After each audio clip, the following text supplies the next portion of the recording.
Diçka do të pyes, po grupi i të grumbulluarve, nuk po tema është kjo kombëtarja me mirë ndonjëherë etj etj, por sa cilësi, sa lojtarë të mirë kemi realisht për të arritur këto pritshmëri që vijnë gjithmonë në rritje? Unë mendoj se grup më cilësor dhe më të mbledhur se këto të pak këto vitet e fundit nuk kemi pasur. Nuk dua të bëja të ndarjen e brezave se kemi pasur grupe të shkëlqyre para viteve 2000, po nuk kanë arritur asgjë dhe kjo është fatkeqësia e brezave.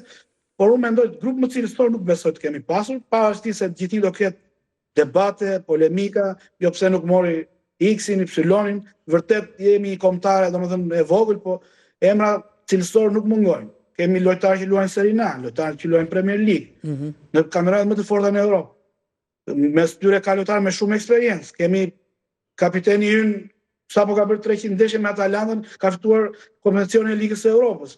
Janë ca detaje që na kanë munguar ndër vite, sepse historikisht kemi pas lojtarë që kanë qenë të dorës së dytë në klubet ku kanë milituar, më së shumti kanë qenë dhe lojtarë rezervë.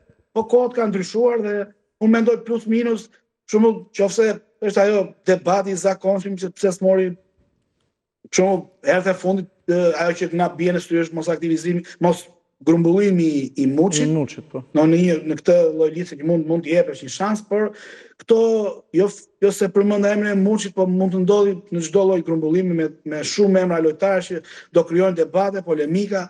Vërtet Ranieri ndoshta nuk ka dhënë atë argumentin e dur pse nuk i ka marrë.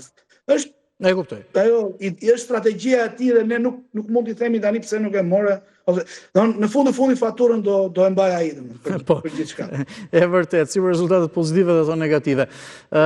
Kemi ndeshjen mbrëmje sot me ndaj Andorrës që shpresojmë ndoshta e kombinuar me një dhuratë që mund ta bëjë Anglia nëse mund Serbin garantojnë vendin e dytë dhe kalimin në play-off. Që do të thoshte që mbrëmjen e sotme mund bëjë historia.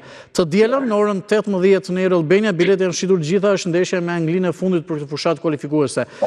Po e marrim të mirëqen, shpresojmë shumë që do të jemi në play-off. Tani dinamika e play-offit është me 2 ndeshje, Jorgis ju e thatë shumë mirë dhe për ata që ndoshta na ndjekin dhe nuk e dinë. Do të kemi me 2 ndeshje ndaj 2 kundërshtarëve të ndryshëm dhe 2 ndeshje. Pra gjysmë finale dhe finale po me tek sfidë.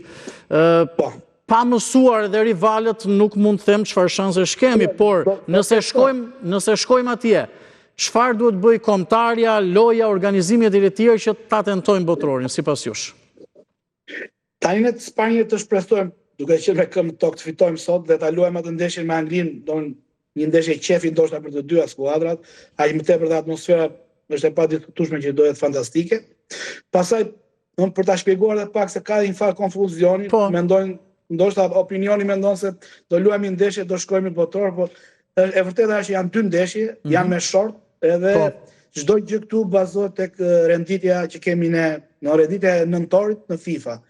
Qofse ne fitojmë ndeshjen me Andorrën dhe marrim një rezultat pozitiv me Anglinë, kemi shumë shanse sepse të paktën ndeshjen e parë dhe shorti që do hitet mund ta luajmë në shtëpi, duke qenë të rankuar pak më lart se kundërshtari që mund të na rezervoj shorti gjithnjë. Tani ajo që duhet të bëjmë ne më shumë është që në të tilla ndeshje, edhe pse nuk jemi mësuar, pse mos të kopjojmë atë që për shembull atë që bëri Maqedonia e Veriut. Besoj se kemi të gjitha mundësitë që me një kombëtare të pranueshme.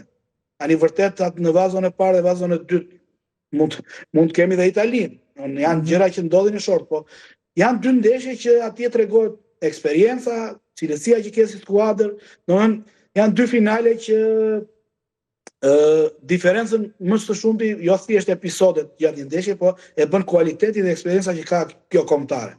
Unë mendoj që shanset i kemi të mëdha, pavarësisht se mund të duket si bumerang se mund të kalosh një ndeshje, mund të çedosh në finale. Por gjithsesi, në fundit ne nuk kemi çfarë të humbim. Pse mos ta provojmë shansin tonë. Kjo është e gjitha. Po të kalojmë mirë të mos të bëhemi të fluturojmë se. Patjetër. Jorgis, faleminderit shumë, ishte kënaqësi ta shijojmë kombëtarin sot, shpresojmë shumë pra edhe me një fitore dhe pse jo blindimi i vendit të dytë që mbrëmjen e sotme. Faleminderit dhe uroj ditë mbar.